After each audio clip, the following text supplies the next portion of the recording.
On improvise, hein. Voilà. Juste mettez le bon nom, mais après... Oui, voilà. Peu importe. Et le bon sujet. Donc bonjour à tous et à toutes. Aujourd'hui on se retrouve pour une nouvelle interview dans laquelle nous allons parler de ville, de territoire, de collaboration et de mutation avec Léonard Catoni. Bonjour Léonard. Bonjour.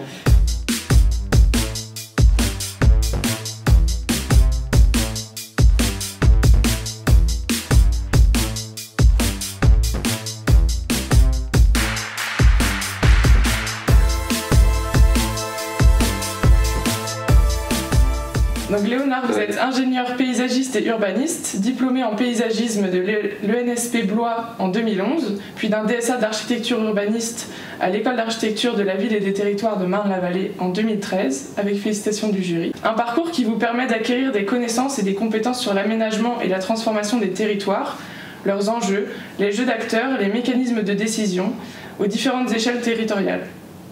Vous entrez ainsi dans le monde professionnel en 2013 et effectuez vos débuts comme chargé de projet au sein de l'agence Aubras Architectes. Vous intégrez ensuite l'agence d'architecture et d'urbanisme international TVK, puis travaillez pendant presque 3 ans comme chef de projet au sein de l'agence Terre. Donc, en novembre 2019, vous vous lancez dans la création de votre propre agence, l'agence Réseau, une agence de paysage et d'urbanisme dont le nom invite à l'interprétation et désigne de multiples interactions qui sont, pour vous citer, des réseaux urbains, réseaux de nature, réseaux d'infrastructures, réseaux d'échelle, réseaux de vie ou encore réseaux d'usagers. Après avoir obtenu en 2011 votre diplôme de paysagiste à l'ENSP Blois, quelles ont été vos motivations pour poursuivre vos études et vous diriger vers un DSA d'architecte urbaniste et que vous a apporté cette formation ? Alors après le diplôme de Blois, je suis parti sur une formation complémentaire au DSA de Marne-la-Vallée.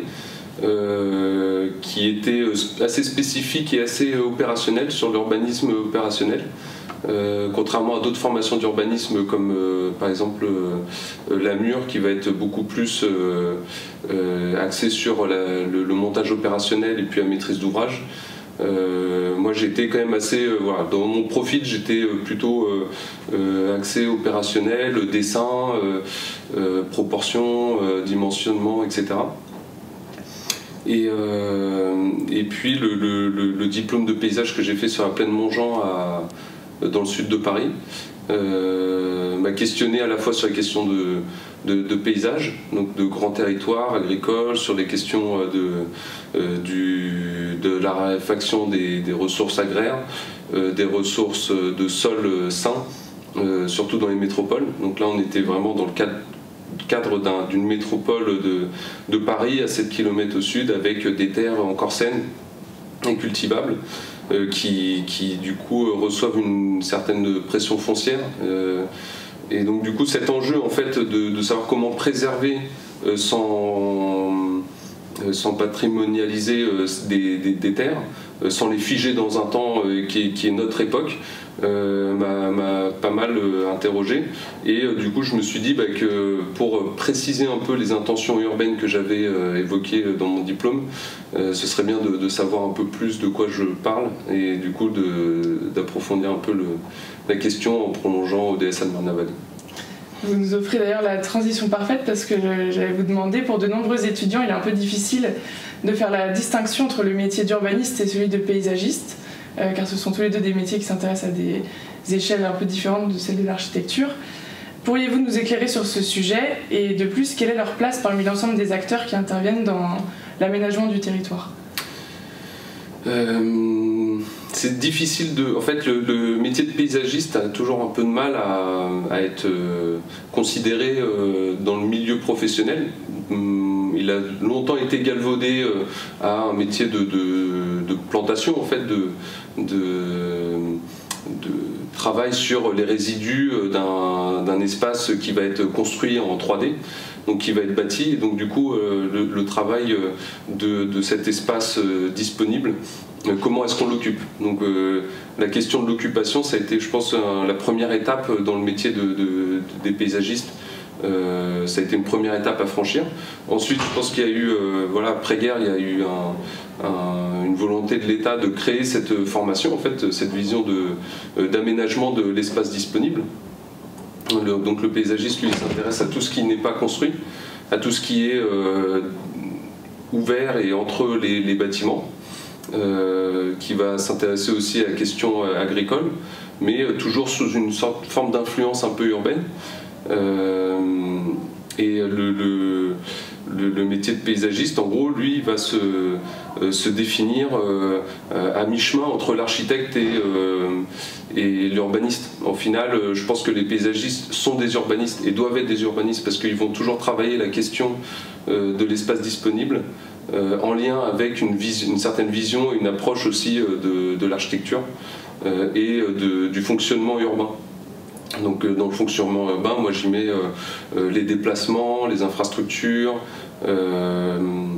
tous les usagers et les acteurs du quotidien, que ce soit en ville, en périurbain, en centre-ville, en milieu agricole, dans des faubourgs et aussi de villages.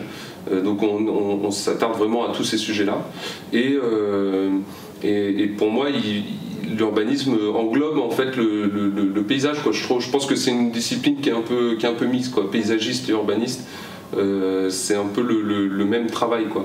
Il y a l'urbaniste opérationnel qui va définir des mètres carrés à construire sur une parcelle, mais un urbanisme bien pensé va être pensé par ses vides aussi. Donc en fait, il y a toujours un rapport de dialogue qui doit s'instaurer entre les disciplines. Et je pense qu'il n'y a pas forcément de vision doctrinale du paysagiste. Moi, en tout cas, au fur et à mesure de mes échanges, que ce soit avec des collègues, mes anciens patrons, mes professeurs, j'en suis arrivé un petit peu à cette conclusion qu'il n'y a pas forcément de doctrine, mais plutôt une vision qui s'alimente. Donc la vision du paysage alimente celle de la volumétrie bâtie, puis celle de l'architecture après, et inversement. Et finalement, tout fonctionne un peu en cycle. Vous avez travaillé durant plusieurs années au sein d'agences aux renommées internationales, notamment l'agence Terre et TVK. Nous ne doutons pas que vous avez pu travailler dans ce cadre sur des projets ayant des ancrages territoriaux très divers. Y a-t-il des enjeux territoriaux internationaux et quels sont-ils? Et y a-t-il des pratiques d'aménagement du territoire, justement peut-être international ou issues d'autres cultures, d'autres pays qui ont pu vous marquer et pourquoi?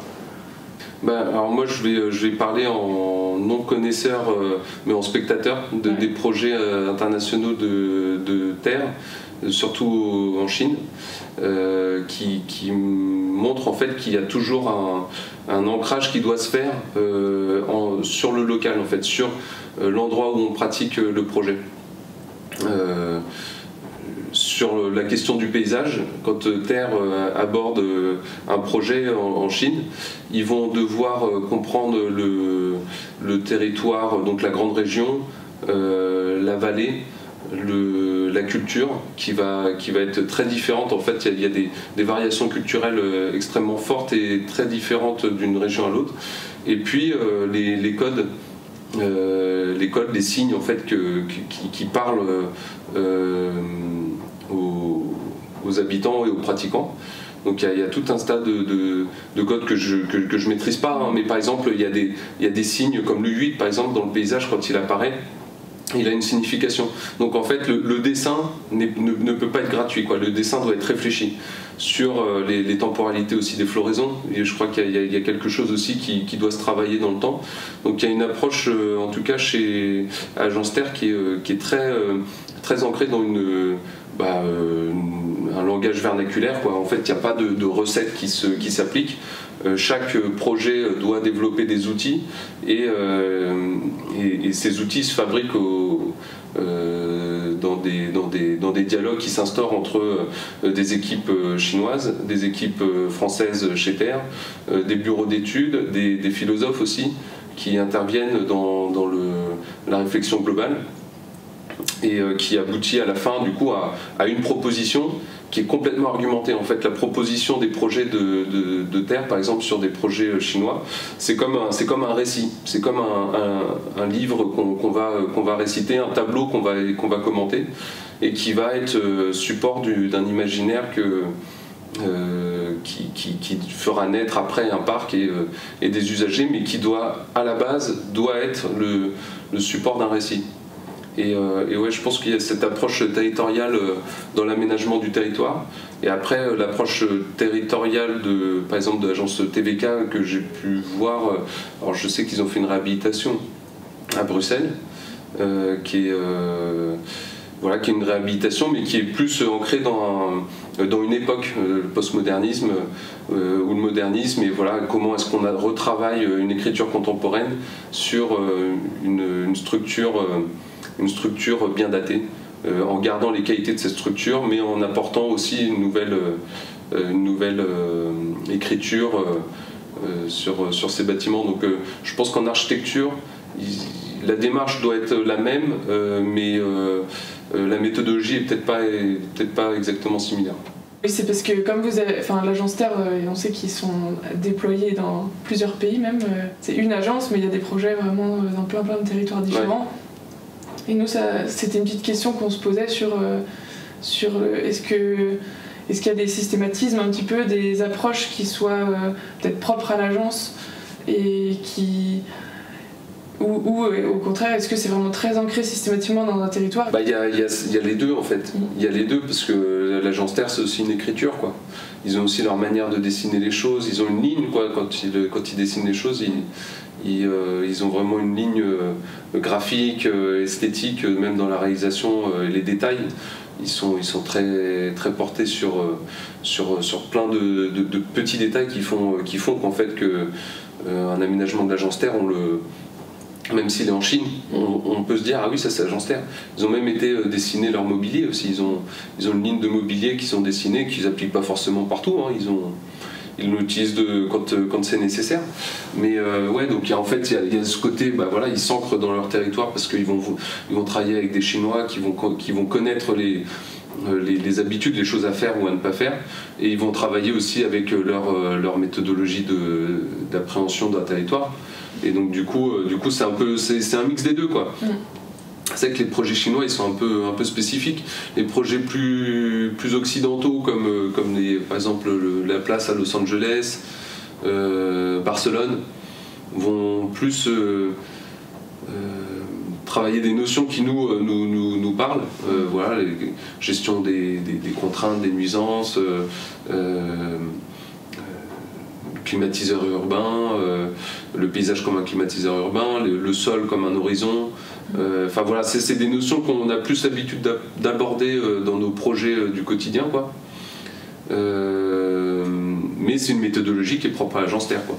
Donc du coup, c'est que tu donnes par exemple la place de Gloriès à une autre équipe de maîtrise d'œuvre.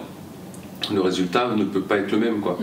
Il y a des choses qui ont été travaillées parce qu'il y avait une notion aussi du vivant, une notion de développer un projet qui était lié au rafraîchissement de la ville entière. Donc ils ont fait des études de vent, des études de rafraîchissement des vents, comment tu rafraîchis des vents, des études d'imperméabilisation des sols, donc de nappage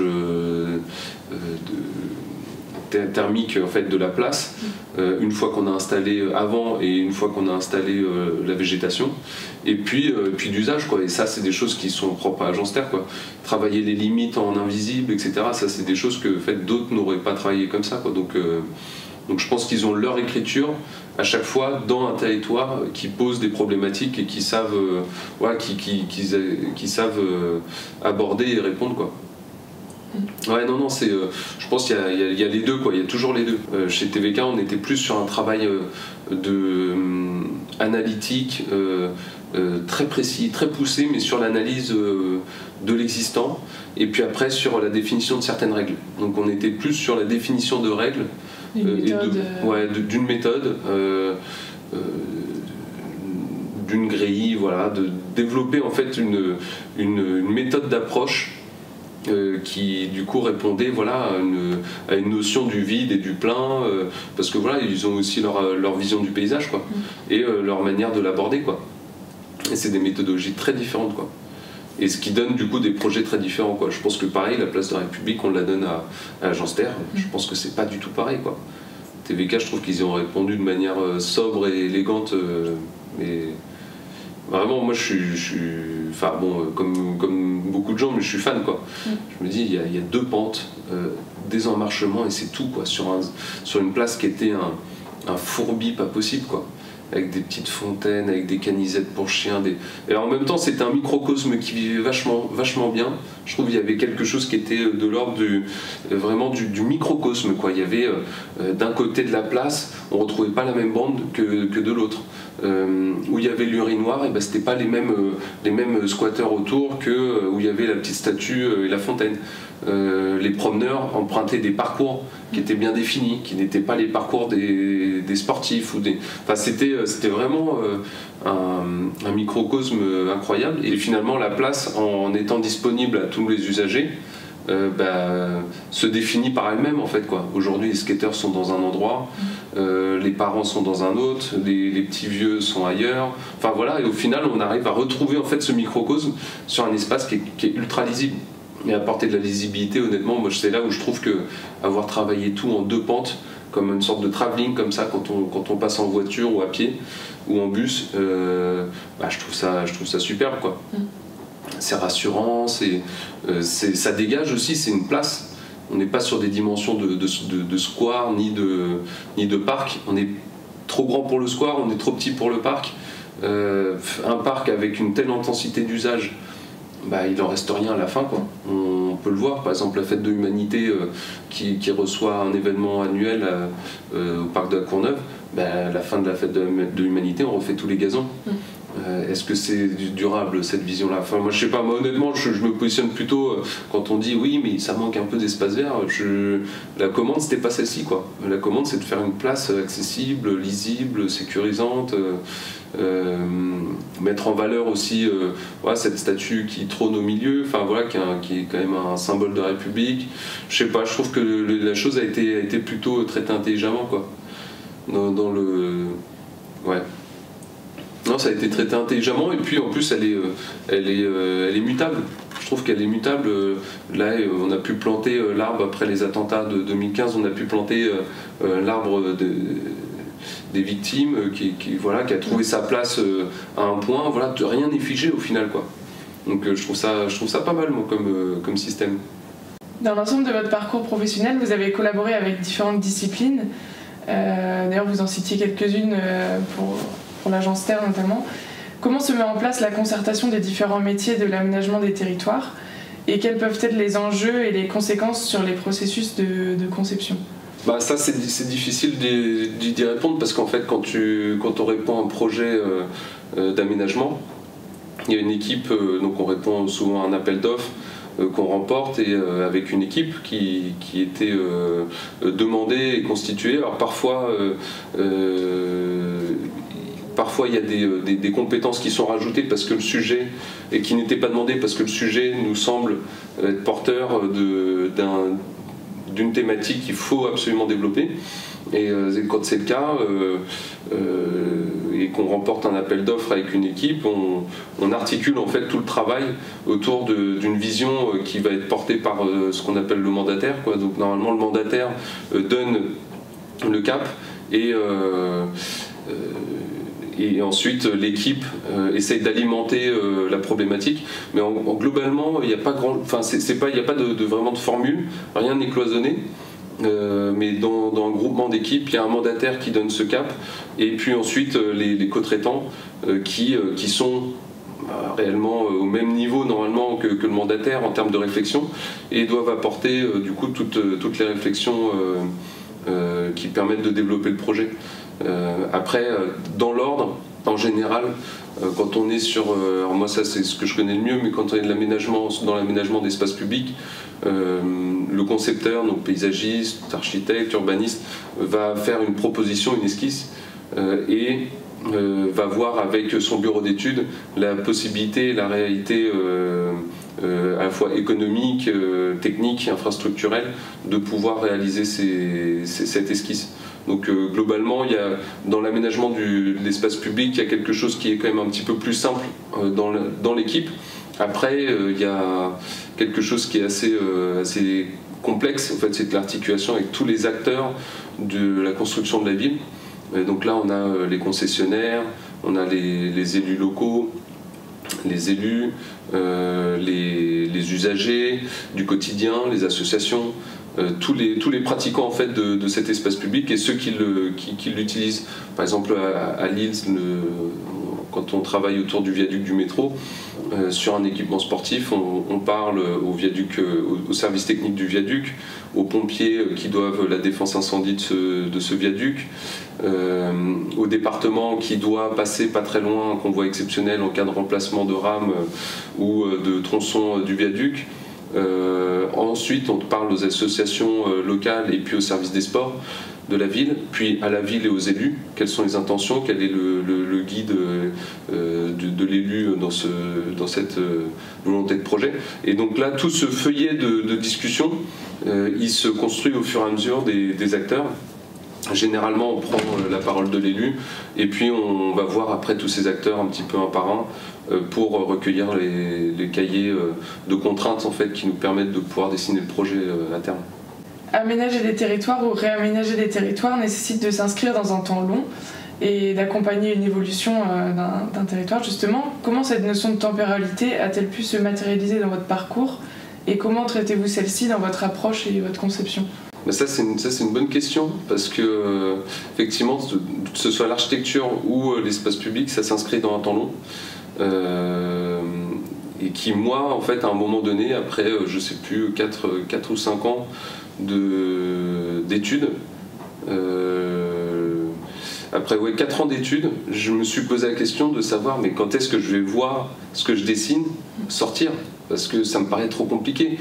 On revient un nombre de fois incalculable sur des dessins parce qu'il faut réajuster, parce que voilà, il y a des choses à reprendre. Et c'est vrai qu'à ce moment-là, je me suis posé la question de quand est-ce que ces choses-là vont sortir. Alors là, on parle de projets qu'on avait abordés dès le stade esquisse et études préliminaires. Donc effectivement, là, le temps de passer toutes les autres étapes opérationnelles, arriver à l'AVP, valider un AVP, etc., sur des espaces publics assez importants, c'était très long. Mais aujourd'hui, je sais qu'il y a une partie qui a déjà été réalisée, donc les choses se font, quoi. Ce qui est assez rassurant. Et après, sur le temps du projet, ça c'est pas mal de... En fait, il y a plusieurs types de projets, plusieurs natures de projets. Quand j'étais chez Terre, je travaillais sur la voie verte, une voie verte en milieu naturel à Vichy. Qui du coup a nécessité avant moi, il y a un collègue à moi qui a travaillé dessus pendant 2-3 ans pour définir le trajet de cette voie verte. Et puis moi ensuite j'ai travaillé pendant 2 ans sur la faisabilité de cette voie verte jusqu'à la livraison qui a été faite, qui a été livrée en juillet dernier. Et en fait le temps de la réalisation était très court, ça s'est fait en 6 mois.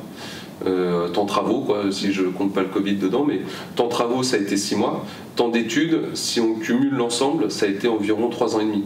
Et techniquement c'est un projet qui est extrêmement simple, quoi. C'est un ruban de promenade en milieu naturel, donc il y a quelques défrichements, il y a quelques terrassements, il y a la construction de quelques escales de parcours, des escales plutôt de loisirs le long du parcours.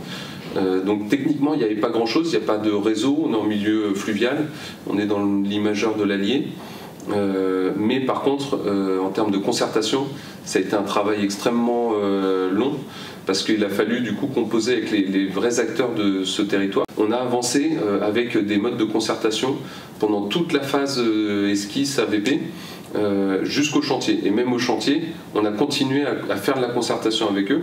Et faire de la concertation, c'était aussi sur place à revoir le positionnement de certaines barrières, à revoir l'accessibilité qu'on accordait ou pas à l'Allier ou à des anciennes gravières pour la pêche, etc.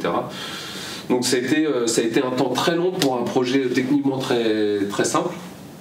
Et à l'inverse, je reprends celui de Lille parce que j'y ai travaillé un petit peu à l'agence Terre et puis je continue d'y travailler aujourd'hui. Pour le coup, c'est des temps plutôt courts avec un facteur technique très complexe parce qu'on se situe en milieu urbain déjà constitué. Donc il y a toute la notion de gestion des chantiers en milieu urbain. de nuisances, de trafic, de propreté de la voirie, de terrassement, de poussière, etc. D'espace aussi, parce que voilà, on ne stocke pas nos matériaux où on veut, donc il faut travailler. On travaille avec un OPC qui permet d'organiser un peu, de faire le chef d'orchestre de l'ensemble des chantiers en cours. Et puis on a énormément de réseaux, des vieux réseaux. On a un sous-sol qui est porteur d'une histoire aussi. Il y a plusieurs substrats du sous-sol qui portent l'histoire de l'île, des anciens remparts de l'île.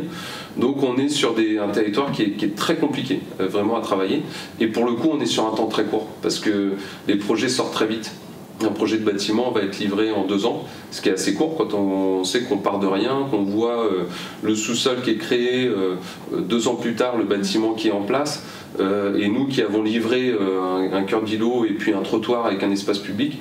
Donc ça, on compresse les études, on compresse toutes les discussions avec tous les acteurs sur un temps assez court, avec des projets très complexes. Donc en fait, la temporalité du projet est très variée en fonction de la nature du site, quoi, et de la nature du sujet. Dans l'ouvrage publié par l'agence TVK intitulé Place du Grand Paris, principe de conception pour les espaces publics du Grand Paris Express, l'espace public est défini comme le lien, le dépositaire du temps long de la ville par son évolutivité, et il rappelle aussi sa vocation à assurer une égalité d'accès à la ville et aux ressources urbaines. Quel constat pouvons-nous réaliser actuellement au regard de cette définition sur nos villes et leur évolution ? Moi je pense que c'est déjà très bien de faire un recensement global de l'ensemble des projets métropolitains qui vont sortir de terre. Ça montre quand même qu'on se soucie aussi de savoir qu'est-ce qui va se passer en surface, quoi. Est-ce qu'on est sur un modèle de spéculation foncière et de construction rapide qui vont laisser des traces très longtemps dans le territoire et qui vont pas laisser des bonnes choses si c'est mal fait. Et on se pose la question aussi de savoir qu'est-ce que c'est la nature quelle est la nature de nos espaces publics, la nature des lieux qui doivent fédérer du coup les usages et qui vont être ces lieux de mobilité, de déplacement. Donc ça c'est une chose que moi je trouve remarquable. Après, moi je pense qu'il y a quelque chose qui doit venir en complément. Enfin, je pense qu'il y a une étude qui pourrait venir en complément, c'est peut-être celle de la territorialisation. Du coup, pour revenir à la première question, en fait, le territoire dans lequel chaque gare va venir s'implanter est pas compatible avec une approche générique en fait des déplacements. Je pense qu'il ne faut pas nier le territoire justement et donner les outils doit permettre de pouvoir questionner la nature de l'aménagement d'une gare dans son lieu dit, pour pas fabriquer de la ville générique finalement, quoi, et fabriquer une banlieue qui se ressemble un peu partout. Voilà, le territoire du nord parisien va être très différent du sud parisien, les reliefs vont être différents, la densité, les horizons la lumière va être très différente, et je pense que chaque sujet doit être réinterprété et repensé autour de l'objet gare en fait, qui va être qui doit être finalement que l'outil en fait le point de départ. Ouais, ça va être le point de départ en fait, ça va être le seul marqueur en fait qui doit se lire dans le territoire, doit être cette gare finalement. Puisqu'on est parti là-dessus, quand on a convoqué les plus grands architectes pour donner une écriture pour chacune des gares. Ça c'est fait, maintenant qu'il y a cette gare, qu'est-ce qu'on fait ? Est-ce qu'on définit une place type du Grand Paris pour chacune des gares ? Et dans ce cas, je pense qu'on est plutôt dans la négation du territoire, ou bien on définit les outils pour repenser chaque gare dans son territoire. Oui, il me semble que c'était surtout, citer des grands principes qui devraient être systématiquement affiliés à ces territoires et à ces espaces. Donc il parlait d'évolutivité, de l'égalité d'accès à la place et du lien qu'elle représente. Ouais. Mais je pense qu'ils s'inscrivent aussi vachement dans et puis pleinement aussi dans leur réflexion qu'ils avaient eue sur le périphérique. Il y avait eu cette approche circulaire du périphérique, quoi, qui est un ouvrage qu'ils ont révélé en fait être un ouvrage hétérogène, plein de différentes ambiances, qui proposent différents types de franchissements, qui génèrent aussi des situations assez variées.